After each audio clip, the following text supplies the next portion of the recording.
So I'm gonna discuss something that I had written in either Finding a Silver Lining or Finding the Silver Lining, which is a little bit of a amusement to me in certain regards because I've had so many individuals over the years, mainly from like 2000. Well, I can't even say that. I had people in Illinois, in Crystal Lake, who tried to tell me that they were hard. And I was like, yeah, I don't think so. I don't think you understand what you just said. You're hearing, you don't do anything. Okay. And then, like, that doesn't forget, like, to mention all the people, like, after my head injury on Palm Sunday in 2000, waking up from that coma, subarachnoid hemorrhage in the frontal lobe of my brain, which took about 4.5 to 5 years before that subarachnoid hemorrhage actually fully dissipated. And then, the after effects of the headaches and the migraines, and it's not like I'm not in pain right now, but since I can't like do anything to attempt to alleviate the pain, it's just do what I can to like despite what's going on. So today is the 2nd of April in 2020. And so had a whole bunch of people, which ironically in the state of Texas, in certain areas, yes, I could understand people being from Houston and telling me that, they've been through some areas, and certain areas of other parts of the state of Texas. But then there were individuals like Cactus Jack, also known as Jeffrey Gergendahl Jr., who had said that he was hard because he grew up in inside of the loop of San Antonio in 410. And I was like, yeah, I mean, no. I mean, yeah, ish, but no. And so I'm going to tell you of some stories that I actually, lived through and, did and all that. So my biological father, Mike, he had earned his way back into the family. The way he had done that was through my balcon, which is my great grandfather, and he had to pay off the debts that his biological father had done. And so the way the Asian culture does that is there's a few things, but one in particular, the most important, is that education is far more valuable. So he had to ensure a certain number of people had gone through college and graduated. And so the number that he was given was either 5 or 10 individuals that had to graduate college. And, in the Asian culture, a 4.0 is passing, and anything less than that is, a failure. However, there was some leniency given in certain regards. So I think that his the GPA that was considered acceptable for his repayment was, I think it was like a 2.9 or a 3.1. Like everybody had to get that or above. And he only had to do, I mean, still a lot, but had to get those to graduate. And, bachelors could not be associates. So that was how he had to repay that debt, among a few other things. But nonetheless, he did it. And so later in my life, not his, of course, but he was alive, his, whatever. I think, supposedly. But nonetheless, went to my Aunt Helen's wedding. And Mike had a whole bunch of business in all 5 of the boroughs. So I, as a child, wound up going to all 5 of the boroughs, as well as Pittsburgh, as well as Philadelphia, and then various areas of New Jersey, not just Camden and Hoboken and Red Bank, and even down in the Pines, like various areas that, I should not have been told to go outside and go play without any adult supervision. Just go, go, it's just the Bronx. Go play in the 1980s and 1990s. It's just Queens. Go ahead, go play. Yeah, no big deal. Go ahead. Oh, we're just in Soho. Go outside. Go run around. Just don't go in the street. Go in the crosswalks. But that. So, my Aunt Helen had married a guy who lived in Harlem. And so, not that Mike didn't have business there. He did. He had business out there. And so I grew up playing in the 1980s and 1990s in Harlem, New York as well. It depended what weekend, he had to do business that, was there. Okay, fine. Go outside, go play, whatever. So, Aunt Helen had gotten married to a guy, I don't remember his name, but he grew up in Harlem, and they had a kid together, and that was my cousin Jade. And so for the wedding, it was a 3-story building. It had a backyard and a front yard, so I don't really know where that was in specific, but I remember the building had whatchamacallit, in the basement was where the kitchen was, and the caterer did not show up, and there was stuff in the kitchen and the commercial fridge or whatever, and a few things in the pantry, and my buckgum was going to be showing up soon. My biological family and I showed up, and I think Patricia, my biological sister, I think she was just about to go into kindergarten. So she, whatever year, she was born in 1986. So whatever year that was. And so, I'm outside playing in the backyard with some of the other kids and stuff like that. We're hanging out, we're playing. And Mike calls out to me and he goes, "Hey, get down here, you know how to cook." And it's like, okay, I guess, yeah, fine. So go down to the kitchen and we look around, and he's like, this is all that's in the entire kitchen. I was like, well, how many people are we gonna have to cook for? And he was like, well, it's gonna be a big wedding, and it's gonna be a big wedding. I'm like, okay. Look at everything. I'm like, well, there was like this, I think there was like a 50-pound bag of rice. I was like, well, let's cook that. That'll do that. And then, there were a few vegetables that, we cut up, and, it wound up being enough. Essentially made, like, I think it's called jambalaya or gumbo or something like that. And, when initially cooking, Mike was like, this is not going to be enough. I'm like, no. It'll be enough.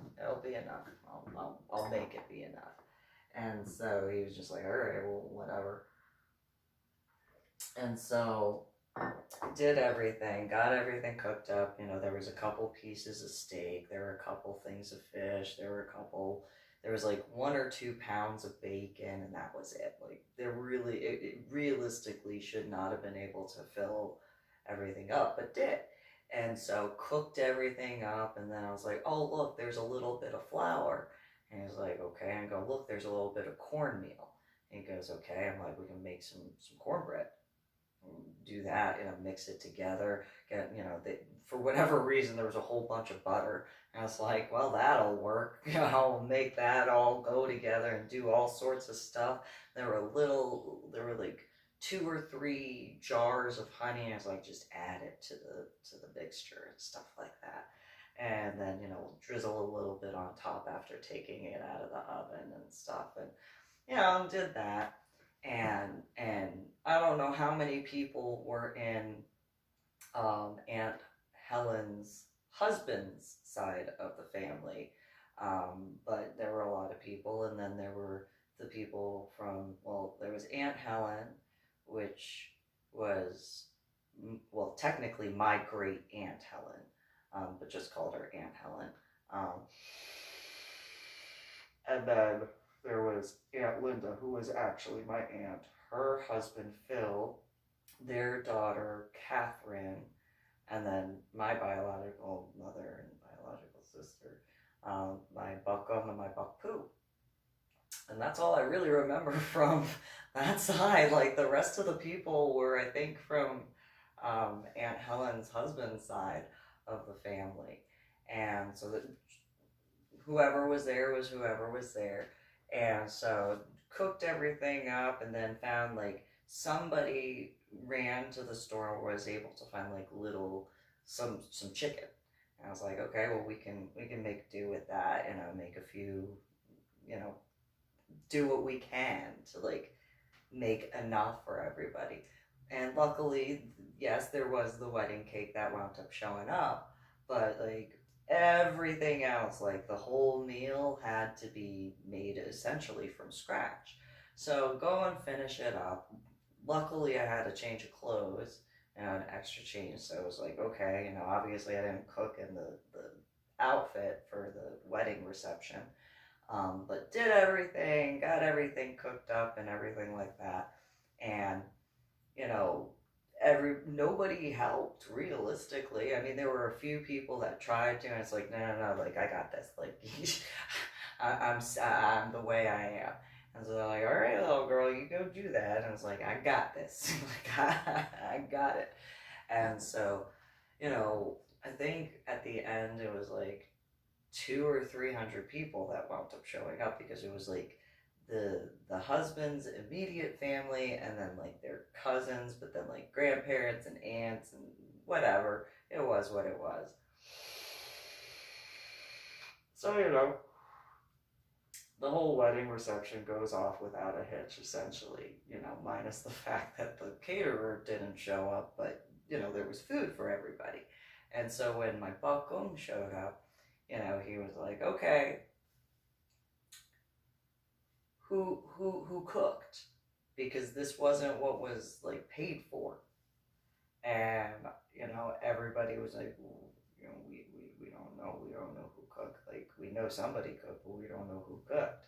And so then, you know, Mike was like, well, I got Susan out of the backyard and made her help. And Buckham was just like, come here. Oh my gosh. Yes. And he's like, you cooked all this for everybody here at this wedding? And, yeah, I did the best I could. And he was just like, all right. And he looks over at Helen's, or Aunt Helen, great Aunt Helen's husband's grandmother, I think it was. And he was like, how's it taste? Is it okay? And she looked at it, and she had this dark purple, like deep royal purple dress on, with this big hat with all these flowers and stuff like that. And she took a little spoon, and she took a sip. She's like, ooh, child, did you really make this spicy? And I was like, well, I made it to taste. Like, I made it for the, is it okay? She's like, ooh, child, you come here. And I was like, oh, shit. And then she picked me up, and she goes, ooh, child, you cook this? Oh, girl. Oh, no, you did. Oh, you cook this? Oh, you cook this? Oh, girl. Oh, oh my God. You go, girl. You go. And I'm like, I'm not in trouble, right? Like, I don't understand what just happened here. And so then, my bucko was like, all right, you get out of here. And the guy was like, what? And he's like, no, no, no, she's sitting right here. And he was like, but no, out, go. Go find another seat. Go sit wherever she was going to sit. Susan, sit right here. All right, it's cool. Bye. Hey, what's going on? And so, then the rest of the wedding reception went on the way it did. And I don't know where her accent was from, but it is what it is. And so, everybody in the wedding reception, everybody finished eating and stuff like that. Well, it was either a year later or a couple of years later, we go back to Harlem because it was Jade's birthday. And, they had hired one of those magician clown people thing, and his name was Egg Roll. And, he just scared me.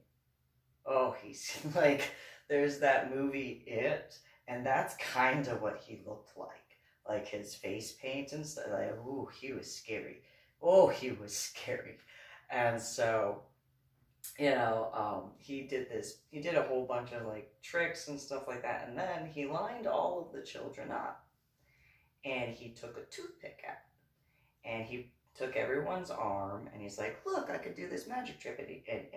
And he would throw the toothpick in your skin and it would come out the other side. And all the kids, as he goes down the line, they're all like, oh, that's so cool, it's so cool. Then he gets to me. Takes out my arm, takes my arm and he goes to do it, and it won't go through my skin. Starts doing it continuously, just to the point where I start bleeding. I'm like, stop, that like actually hurts, like stop. So then he was like, let me try the other arm. So then he goes to the other arm and he starts doing that. I'm bleeding, like flat out bleeding, like pouring blood down my arm. And he's doing it again at this. I'm like, this hurts, like stop, like stop. And because he wouldn't stop, then I was like, I kicked him in the shin. And then, I was already scared of him. And then he gets down into my face with that, like, and screams in my face. It's like, ah! Like, I was already scared of you. And take off running. So I go to find Mike, and I'm going to go tell that, look, I'm bleeding. We got blood here, like, But then by the time I get to him, the clown, literally, Egg Roll, he's like yelling at me. It's like, you made me bleed. Like, come on now. And so he gets to Mike, and I'm trying to be like, look, blood. Like, he made me bleed. And so then the clown, Egg Roll, starts telling Mike, your daughter kicked me in the shin. Well, then I get taken out to the freaking car. And those who understand, when you get taken out of the place and you go to have a conversation in the car, and just bleeding and stuff. just bleeding. Okay, I'm gonna get beaten with the belt. Fantastic. All right, and not really, but I'm still bleeding. And can I get some? No. Okay. I finish up getting the conversation in the back of the van, and then all right, go play.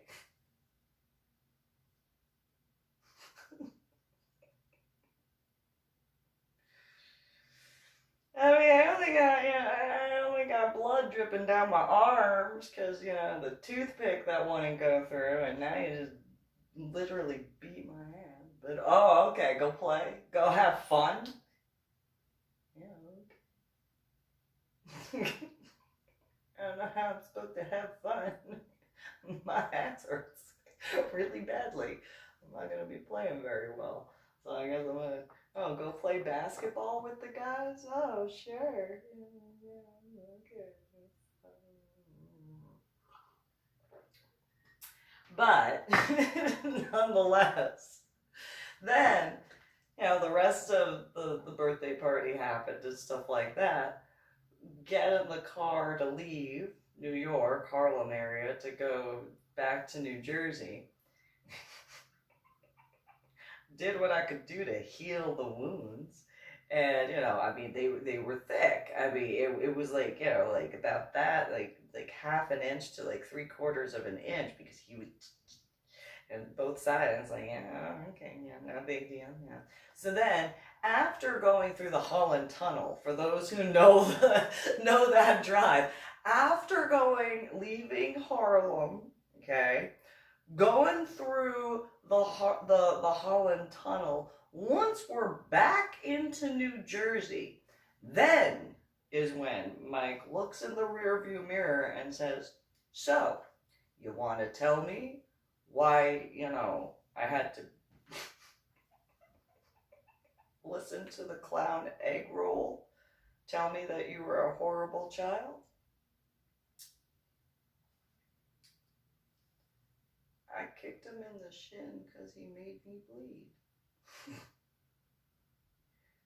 What do you mean?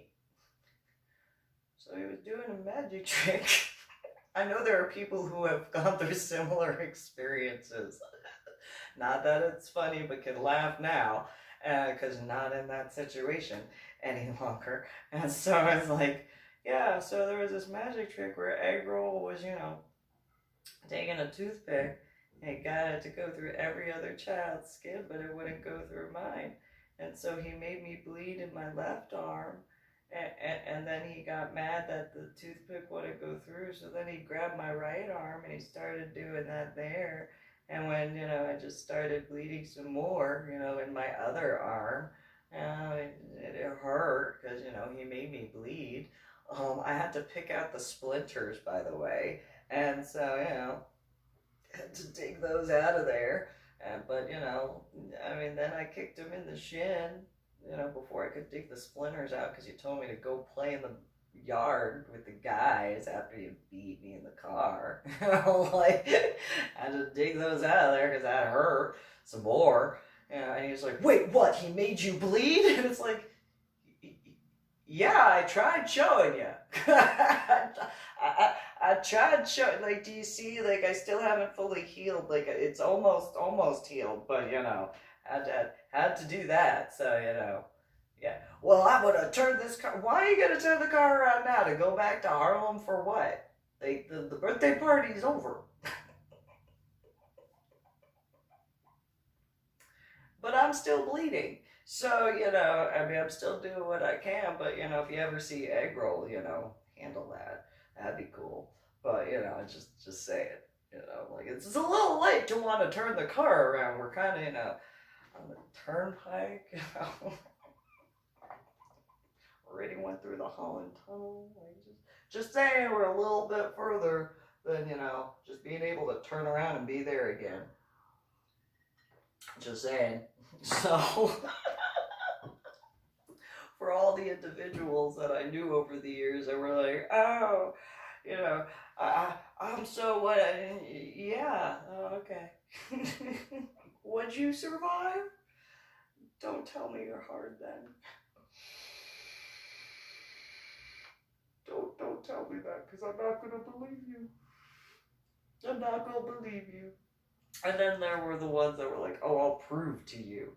Oh, okay. Well, what are you gonna prove? Well, look at these measures. Okay. Whoop-de-doo. That's nice in an Anna way. That's so nice in an Anna way. That you think that impresses me. No, you should be so impressed. Look. Okay. So just as a real quick, I'm gonna do this with one hand. You see this stove.